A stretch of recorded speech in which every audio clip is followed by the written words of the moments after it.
My earliest memory is pain. I'm 5 years old, and I'm on my grandma's lap, Grandma Fricker. We're inside their Cadillac. My head is wedged between the door and the seat, and my arm is bent in a way that shouldn't be possible. I'm looking up at the sky through the windshield, and I'm in a lot of pain. I really don't know what it was with the previous generations in their Cadillacs. It was such a status symbol to them. To me, it was just a big dumb car with automatic windows. Every other car I had ever been inside, you had to crank that window by hand. Now, my grandparents on my dad's side decided that my teenage uncle was responsible enough to have his own go-kart in Chicago, and that he was even responsible enough to give his young nephews a ride in the alleyways of Chicago. I still don't know what happened, and I'll probably never know, but the go-kart flipped over, and my arm was broken. My arm is still screwed up to this day. It wasn't set properly, and now I have what's called a gun stock deformity. I'll have to get up and change into a t-shirt to show you. I'll be right back. If you look at it, I think the deformity is pretty obvious. My radius bone is kind of in a position it shouldn't be in. I used to freak people out with it by telling them my shoulder was dislocated. I just turned my palm outward, like so, let my shoulder droop a little, and then let my arm sway like it was out of the socket. I actually used this trick a few times to get out of gym class when I didn't want to participate. I'd always make a big show of popping it back into place, like Mel Gibson's Martin Riggs did in the Lethal Weapon franchise. God damn, man, does that hurt? Yeah, it does. But not as much as when I put it back in. Yeah, a little freaky.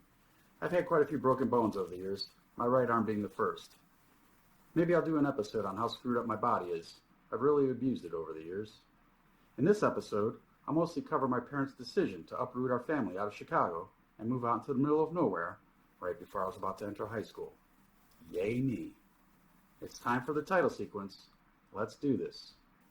I'm C.L. Moffat, and you're not. And this is a well-lived life.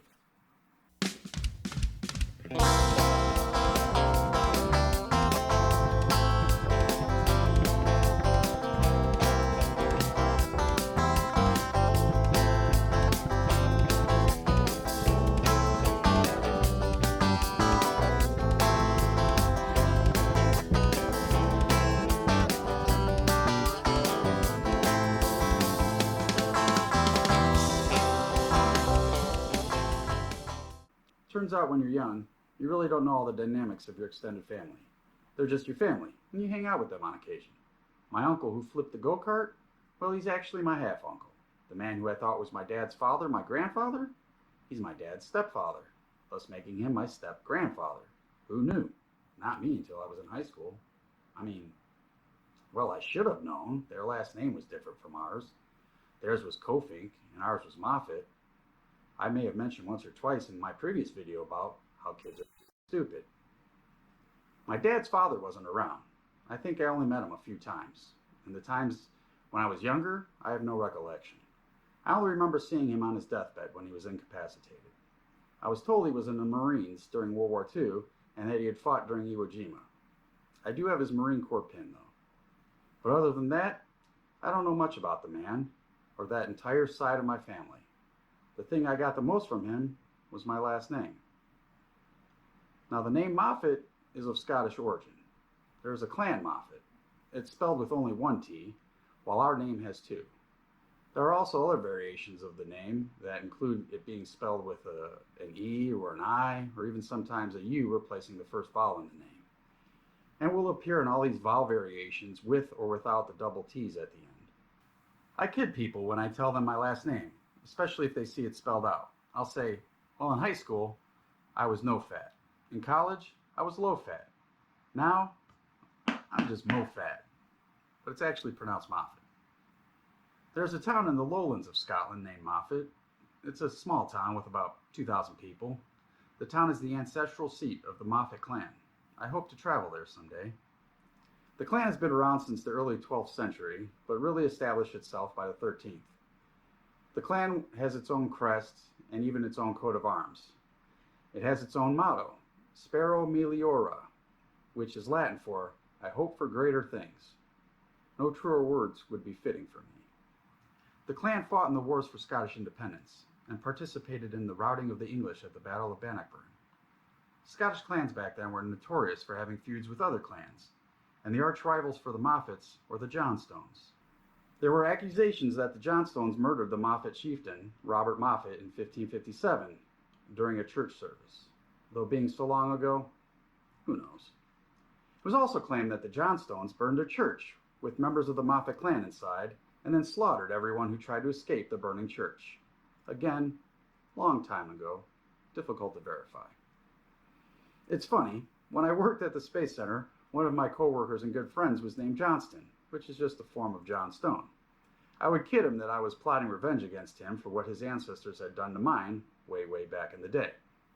He'd always fire back that my ancestors had it coming because the Moffats had stolen the Johnstone's sheep, which may have been true, as the Moffat clan back then were known for being borderland reavers.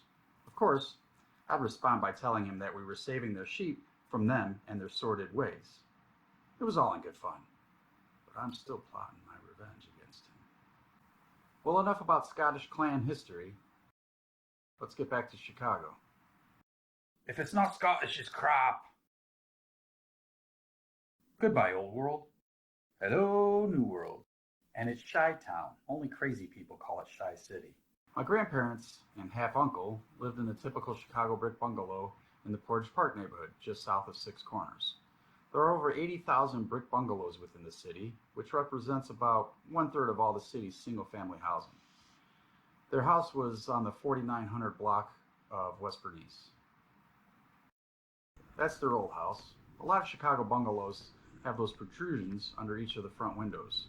I never knew why until many years later. There were originally flower pot beds that laid across those white concrete devices, though they were long gone when my grandparents lived there. The flower beds look something similar to this. I mentioned in my last video that my great-grandfather lived in an apartment in the basement of my grandma's house. Here you can see the separate entrance. The apartment didn't occupy the entire basement though, only enough space for a little living room and one bedroom. I don't recall if there was a kitchen or a bathroom. I do remember being a really rough bathroom with a toilet and a sink in the unfinished portion of the basement. My uncle eventually set up a large table in the basement and was building a model train layout upon it. I always thought it was pretty cool. He did get a lot of it built, but eventually he graduated high school and became a truck driver, so he was gone a lot after that. But I used to love playing with that train set whenever he would let me. Now the layout of their house is pretty typical of most Chicago bungalows. The basement was only about halfway below street grade, with the main floor being about 5 feet above the ground level. There was also a small porch in the front with only about 6 to 7 stairs to access it, and then the front door. One 4th of July, my uncle had obtained a big box of fireworks. Fireworks are illegal in Illinois, but Chicago is situated at the very northeast corner of the state, with the city actually bordering on Indiana and Wisconsin being only about an hour's drive to the north. Wisconsin and Indiana are two states where fireworks are legal, so getting fireworks within Chicago didn't take too much effort. So it's Independence Day, and my uncle has this huge stash of fireworks, and us being kids, my brother and I are loving this, watching him light off all these fireworks. He gave us sparklers and smoke bombs, nothing too dangerous, nothing like riding around in a go-kart. Anyway, my great-grandfather is sitting on a chair on the porch watching the festivities as well. My uncle is sitting on one of the walls off on the side of the front stairs there, and he has the box of fireworks on the stairs below him. Well, a spark dropped into that box, and the whole thing went up like it was the 4th of July. The three of us scattered as everything was exploding. My great-grandfather couldn't because, he was old. And he only had one leg, like I mentioned in my previous video.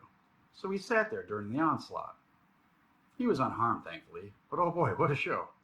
While we're here and I have this great example of a typical Chicago bungalow, let's discuss some terminology that is unique to Chicago. That area there between the two houses, it's called a gangway. This is typically a nautical term, but its use in Chicago supposedly dates back to the 1920s. The property line runs right down the middle of this area, and there's usually some unpaved sections within the gangway. Some people would try to grow stuff in there, but it was tough due to the lack of sunlight.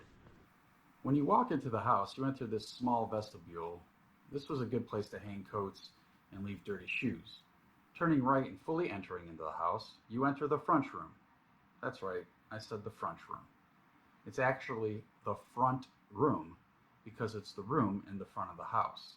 But that Chicago accent has butchered it over the years to French room. It's basically your living room.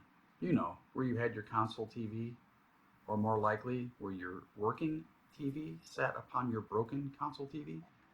Speaking of TVs, in 1980, a new TV service sprung up in Chicago called On TV. They broadcast their content over regular UHF signal, but scrambled it.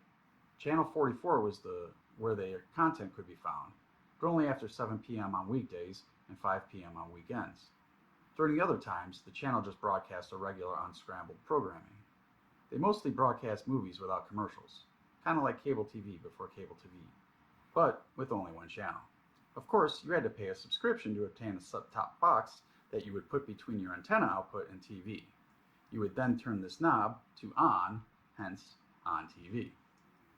And it would unscramble the signal. The scrambling method, however, wasn't very sophisticated, and the On TV set-top box could easily be replicated by electronics enthusiasts. So piracy was very prevalent. Arrgh. Well, my grandparents paid for the service. I remember it being a huge deal when they broadcast the original Star Wars movie over On TV. In 1981, a similar service named Spectrum entered the market.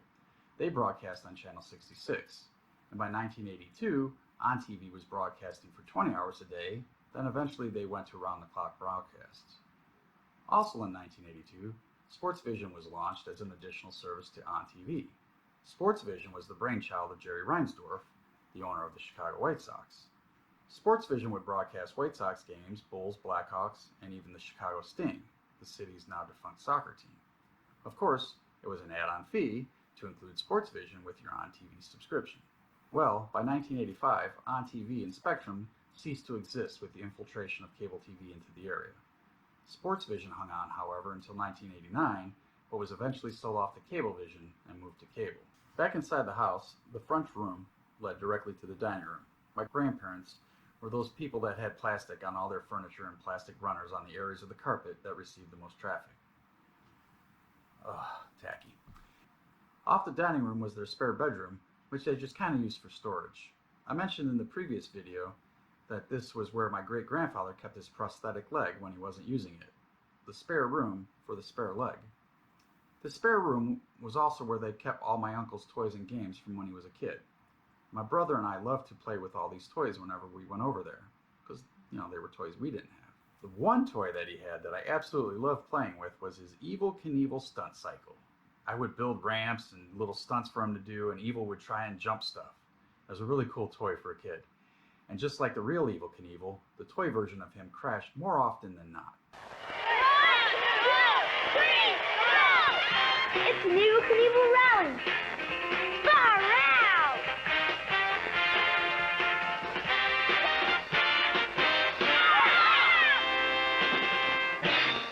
Evel Knievel, sold separately or with the Evel Knievel stunt cycle from Ideal. All right, back to the outside of the house. All the bungalows have an attic. If your family was fancy, maybe yours was finished and was part of the living area of the house. But most were not. They're mainly used for storage if unfinished, and my grandparents' attic was unfinished. In a door off the dining room were the stairs that went down to the basement and a set of stairs that went up to the attic. There was a door on the floor, or the ceiling if you were coming from below. This door had a rope to a counterweight, making it pretty easy to open and keep open if you so desired. The attic wasn't heated, and it wasn't insulated much either, so it got pretty cold up there in the winter, and it got pretty hot in the summers. My uncle had a pinball machine, pool table, and a pachinko machine up there. Now, pachinko machines are a Japanese arcade game, kind of like a vertical pinball machine. Imported ones were kind of the rage in the late 1970s. But the pool table was where I spent most of my time while up there. I've played off and on within some pool leagues over the last 5 years. I love to play pool, but I kid people and describe my skill level as being way better than the average human, but way worse than the average pool player. And I think that's a pretty fair assessment. Before we move away from my grandma's house and explore the neighborhood a little, let's take a stroll down the alley behind my grandma's house. Well, this is where it happened, where I broke my arm when I was 5. And this is the back of my grandma's house. My grandfather, step-grandfather, drove an old VW Beetle, or Bug if you prefer. That's what he drove to and from work. So the Cadillac, when going anywhere with the wife, the VW Bug, when going anywhere by himself, especially to and from work. He owned his own machine shop on Milwaukee Avenue. My father became a machinist as well. I'm not sure if his stepfather being a machinist had any bearing on his decision to become one as well. And since we're here in the alley, let's talk a little bit about alleys. Chicago is by far the city in the U.S. with the most alleys, almost 1,900 miles of them. They are really the unsung hero of the city. So many undesirable aspects, or just plain unsightly things about urban living, can be stashed in the alley. Your garage, for instance, is in the rear of your house and sits with access to the alley. Utility lines and hookups are run down the alleys as well, and into the backyards of properties. And the biggest benefit to alleys, at least in my opinion, is that they're a place to store your garbage until it is picked up. Anyone who has walked around Manhattan on garbage day can attest to how filthy and smelly it is. Most of Chicago doesn't have this problem due to its extensive alley network. Some alleys within the city are still paved with bricks, which is pretty cool when you come across one. There's even an alley paved with wood still in use in the city. It isn't planks though, but wood blocks where the sawn-off end is the part that's exposed to the traffic. This alley sits behind the Archbishop's house for the Catholic Archdiocese of Chicago, which is in the Gold Coast. In my previous video, I mentioned how Chicago has a very well-defined grid street network, with a few diagonal streets thrown into the mix. Most of these diagonal streets follow old Native American trails, Milwaukee Avenue being one of them. Milwaukee Avenue is one of the city's diagonal streets and was once an old Native American trail that ran from the confluence of the two branches of the Chicago River up into Wisconsin. Six Corners gets its name from the intersection of Cicero Avenue, Irving Park Road, and where Milwaukee Avenue cuts through on a diagonal, creating an intersection with Six Corners. And I'm sorry for those in Wicker Park, but the intersection where Damon, North, and Milwaukee meet, just a few miles to the southeast, is not Six Corners. Stop trying to call it that. Cicero, Irving, and Milwaukee have been referred to as Six Corners since the 20s. You know, the 1920s, like for over 100 years. They even have their own Chamber of Commerce. Let it go. Despite what your alderman may say, your intersection in Wicker Park is known as the Crotch. That's its name. Sorry, I don't make the rules. Six Corners was once a very vibrant shopping district within the city. There was a flagship Sears store here for years, which was kind of the anchor for the district. This Sears store opened in 1938 with a reported 100,000 people visiting on the first day. I find that a little hard to believe, but that's what was reported. At one time, it was the largest shopping district within the city outside of the Loop. It was still pretty active well into the 80s, but started its slow decline by the end of the 90s. This was the last Sears store within the city when it was finally closed in 2018. The company that once had the tallest building in the world built for them went out with a whimper. They repurposed the old store and put residential units with a Target occupying the street level. I think they did a pretty good job repurposing that building. I like it when they reuse things rather than tearing them down. The area has seen a bit of a revitalization of late, with the addition of other mixed-use properties, with commercial spaces on the street level and apartments and condos on the upper floors. I'm hoping it comes back to what it once was. I have very fond memories of this area. The other main draw of Six Corners was the Portage Theater. The theater opened in late 1920 and was built specifically for film and not vaudeville. It was a very popular fixture within the neighborhood. By the 1960s, though, it mostly showed second-run films. And by the time I started going in the 1980s, it was well past its heyday. They actually had constructed this wall down the middle of the theater, creating two separate odd-shaped theaters. The viewing experience wasn't great then. It closed in 2001, briefly reopened in 2006, and closed again not too many years after that. It now sits vacant, requiring much maintenance if it is ever to be reopened again.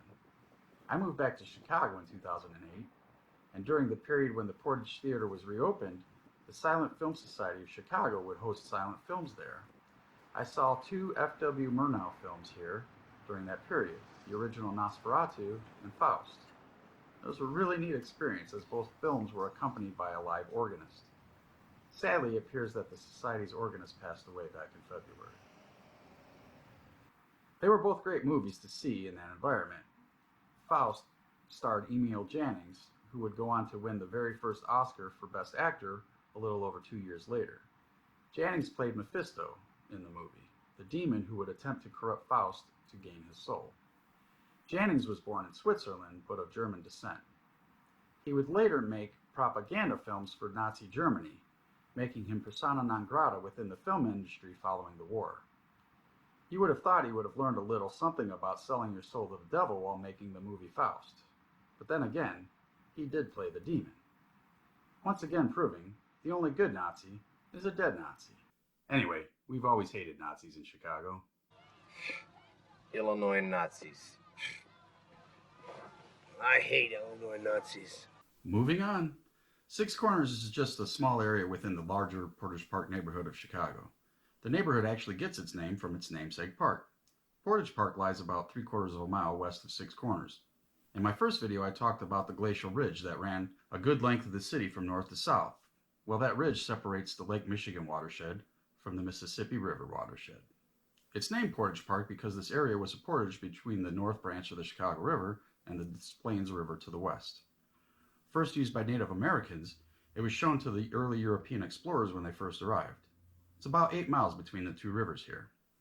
But before all this urbanization, the area was very swampy, especially after heavy rains, and you could easily get a canoe through here up to the high ground, carry your canoe, portage it over the high ground to the swampy area on the other side, and off you go into the other watershed. Portage Park was created in 1913. It's a fairly good-sized park composing of several city blocks. On the left, there is one of the park's many public water fountains. This one is only accessible to those swimming, but most city parks have bigger ones near the entrances. Anyway, they usually turn on the fountains around Memorial Day. Did you know people from Milwaukee call that thing a bubbler? Freaking weirdos. And on the right is 2 squirrels going at it. I'm not sure what they call that up in Milwaukee. Portage Park has 2 field houses, one with a gymnasium, and the other is now a cultural arts building. The main draw of the park, however, is its pools. There are Olympic-sized swimming and diving pools in Portage Park. They were built for the Pan American Games when they were hosted in Chicago in 1959. Cleveland was originally supposed to host these games, but they backed out 2 years prior to the games starting. So the city only had 18 months to organize a mini Olympics. It was the 3rd ever Pan Am Games, and the games hosted in Chicago that year were generally panned by the critics. The facilities were just not up to par, mostly due to the lack of time prior to getting and hosting the games. Now, when doing a little research about the Pan American Games in Chicago, I came across this image, which is a medal from the games in 1959. This isn't a medal for 1st, 2nd, or 3rd place, which are what is usually awarded. No, this is a commemorative medal given to every athlete that competed in the games. Basically, a participation trophy. So if you're in one of the younger generations, and someone gives you crap about being the generation that had participation trophies, you can point out that participation trophies existed long before you did. Back to the park. The pools were once again the spotlight in 1972 when they hosted the U.S. Olympic swimming trials. Could you imagine them hosting Olympic trials in an outdoor pool today? Mark Spitz set several world records in this pool before going on to win 7 gold medals at the Summer Games in Munich, setting world records at each of those events. He was Michael Phelps of his day. I'd like to say Michael Phelps was the Mark Spitz of his day, but Michael Phelps totally outdid Mark Spitz.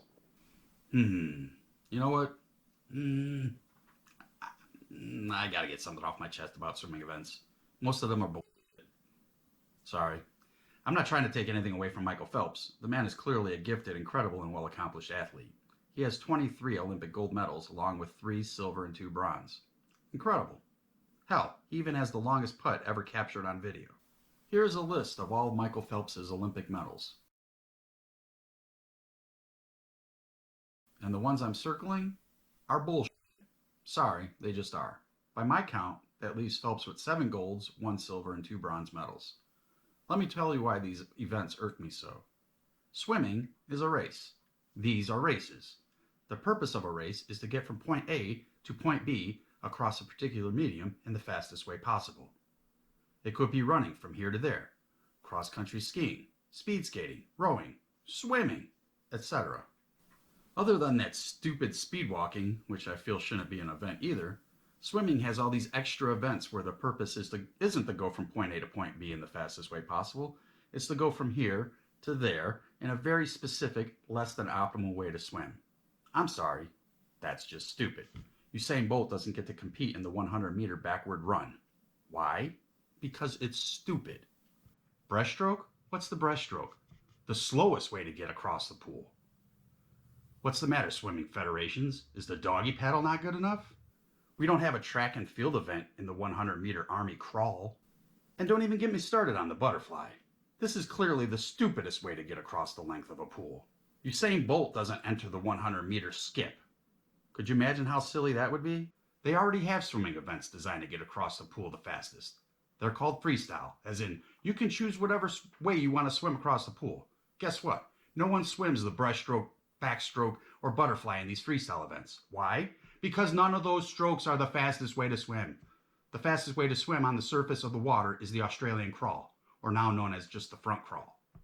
You know, this one? That's not named the freestyle, by the way. It's named the crawl. It just so happens that everyone chooses to use the crawl in the freestyle events because that's the fastest way to swim. So most people know that stroke as the freestyle. And the medley? Well, that's just a combination of all those other dumb strokes with the one good one. Stupid race. Oh, and you're really good at all those suboptimal ways to swim across the length of a pool? Congratulations. Here's your participation trophy. Wait, what? It's an actual Olympic medal? The participation trophy, in this case, is an Olympic medal. Someone please inform Michael Phelps that I will be confiscating most of his Olympic medals. Sorry, rant over. I don't know why swimming events get me so worked up. Okay, I want to get a little real with y'all since you're here taking your precious time watching these videos about my life. I hate being labeled. I will shun any label that someone tries to put on me. And if someone tells me that I can't do something, or I'm unable to do it, I will go to quixotic lengths to attempt to prove them wrong. I'm not saying I can do anything. I know my own limitations. If I'm not able to do something, I'll admit it. But if I think it might be possible, I'll give it my best shot. So that's why I've always resisted any labels. I don't want a few simple words to define who I am, because I feel there's so much more to me than just a simple description.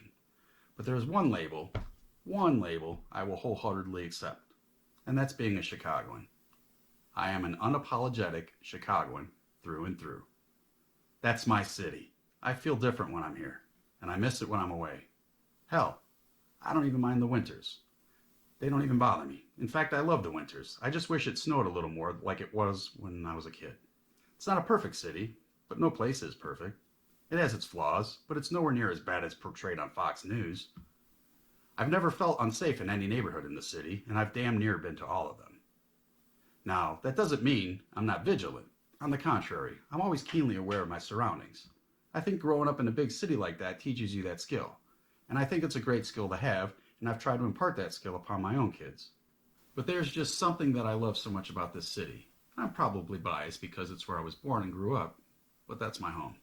I love the history, the lake, the river, the food, the architecture, the museums, the public transportation, the parks, the grid, the alleys, the neighborhoods. But the thing I love the most is the people.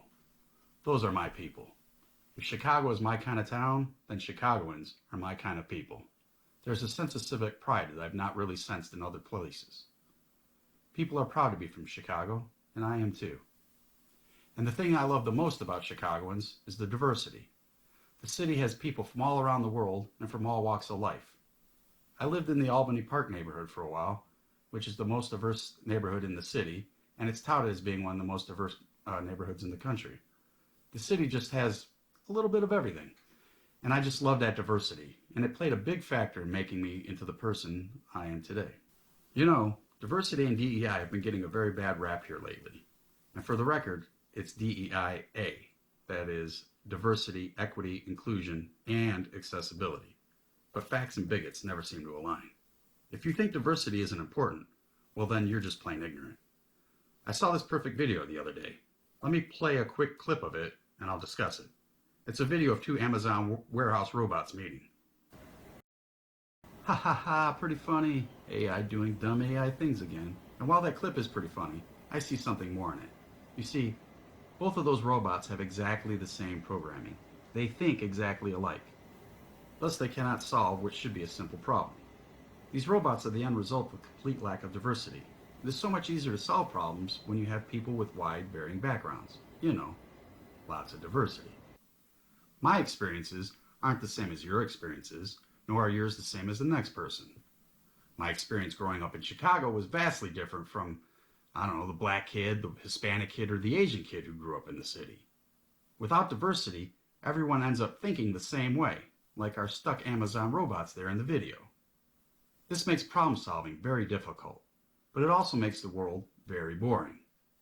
Why do we travel? To see something new, something different. I love different. I like having weirdness in the world. And it's only weird to you because you've not experienced it before. Embrace the differences. You'll be glad you did. The other main thing I love about Chicago is the public transit. And this was even more so when I was a kid. I could get anywhere I wanted to within the city for 50 cents. That's 40 cents with a 10-cent transfer. That's a big deal when you're a kid. Want to go to the lake and the beach? Hop on the bus. Go to the museum on the free day? The big green limousines got your back. Every spring, my brother and I would ditch a day of school to go sit in the bleachers at Wrigley Field and watch the Cubs play. Back when all they did was play day games at Wrigley Field.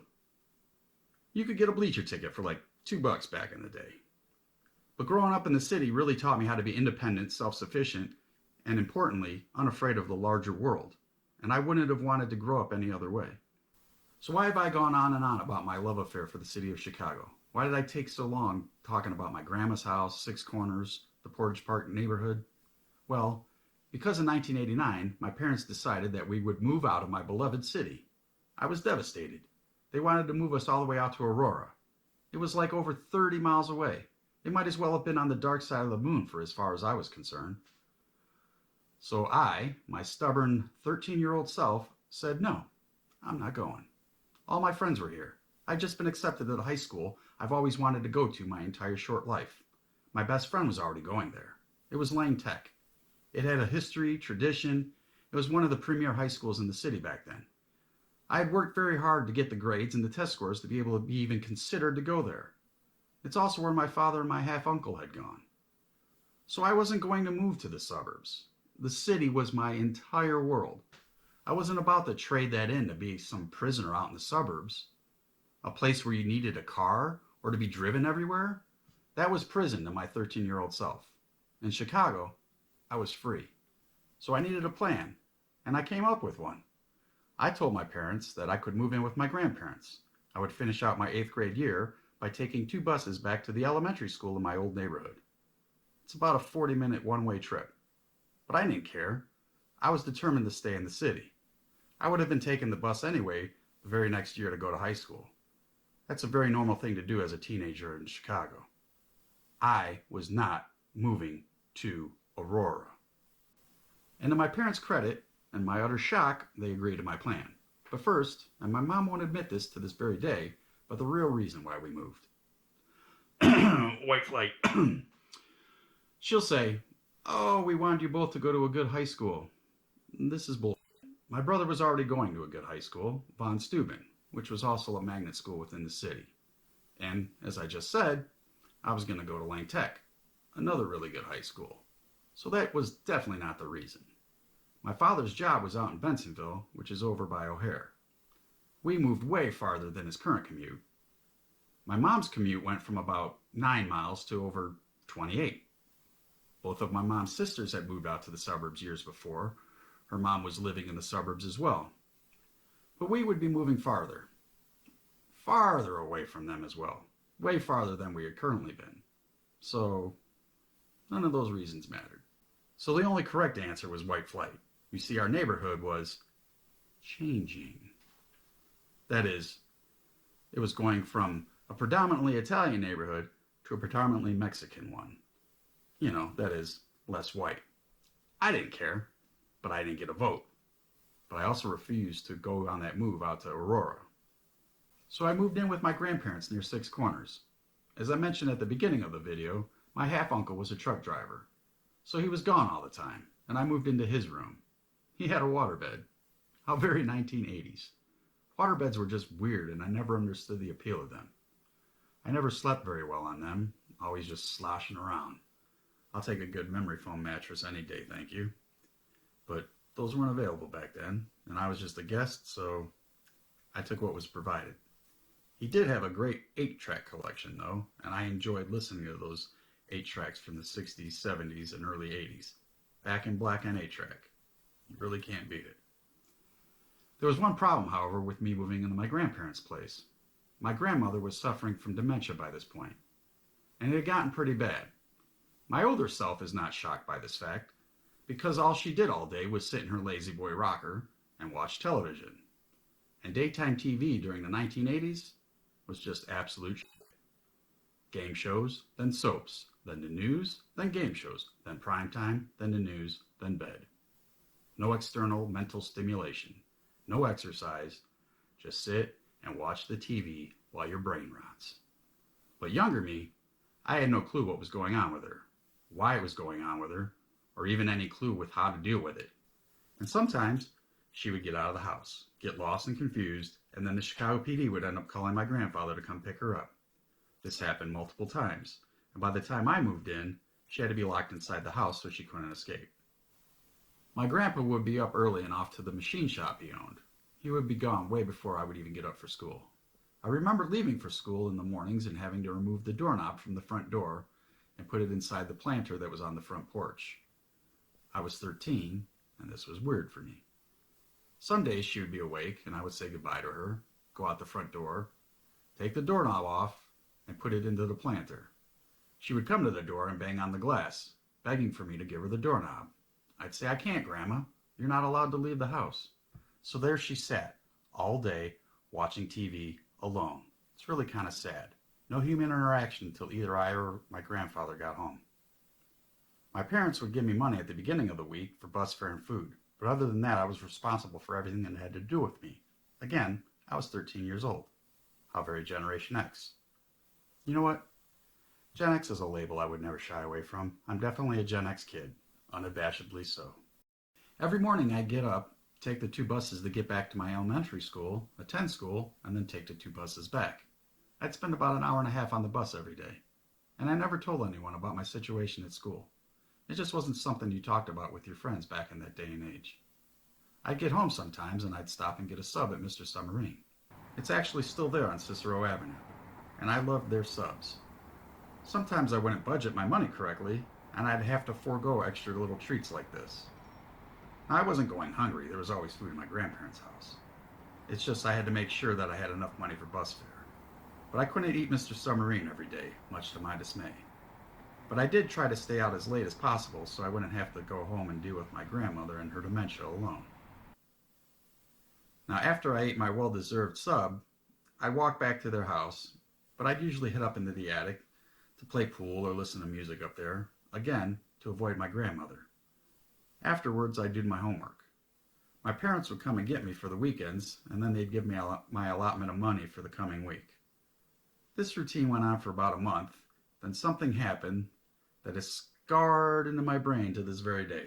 Just something that never leaves you. I got home one day, got that doorknob out of the planter, opened the front door, went inside, and there in the middle of the front room was my elderly grandmother, butt naked. I was speechless. I just walked past her, went into my bedroom, and I had some thinking to do. I decided that night that there was no way I could do this for 4 more years. Like I said earlier, I would go to some extreme lengths to accomplish things, and staying in Chicago was very important to me. But I also mentioned earlier that I know my limitations. 4 years of this would not be possible for me. And she was only going to get worse with each passing month. I couldn't do it. I'm a pretty stubborn son of a bitch, and I can usually put up with almost anything. But I also know myself very well. And there was just no way. I had to admit defeat and cancel my little experiment. So that night I called the parental units and told them to come get me. And they understood, came and got me, and that's how I moved out to Aurora. And like that, I was just gone. I didn't even have a chance to say goodbye to my friends. I eventually got in touch with them and explained everything, but that next day, I wasn't in school anymore. I did go the next morning with my mom to pick up all the paperwork so that we could give it to the new school. And out of the drive out of the city, I went through that entire file and removed anything in there that I didn't like that put me in a negative light. Permanent record by it. They had just moved inside the city limits of Aurora, behind the Fox Valley Mall. However, we were on the wrong side of Route 59 from Naperville. And oh boy, did those pompous in Naperville never let you forget it. I still hate Naperville to this very day. Uppity white people. But that's a story for another time. So until we meet again, bye. The purpose of me making these videos was to inform my kids about my well-lived life. It is also to give them something to go back and remember me whenever I should depart this mortal coil. Videos, especially ones in high definition or higher, are very large files. Thus hosting them can be costly. YouTube will let you do it for free. The trade-off is they may stick some ads in there. But if you just happen to stumble upon my videos or channels and you happen to enjoy them as well, that means a lot to me. I do want to be entertaining. I love telling the stories from my life. Most people seem to get some enjoyment from them. I've also done a lot of stuff over the years, and some of that stuff, I feel, is pretty unbelievable. So if you are enjoying these stories, I've set up a Patreon page where you can kick a few shekels my way if you're feeling so bold. And if you don't, that's cool too. Keep enjoying the videos. I'm also told you're supposed to like and subscribe. I really don't care. But those buttons are there. Feel free to use them if you'd like. Here's the URL for the Patreon page that I've set up. Thank you for watching.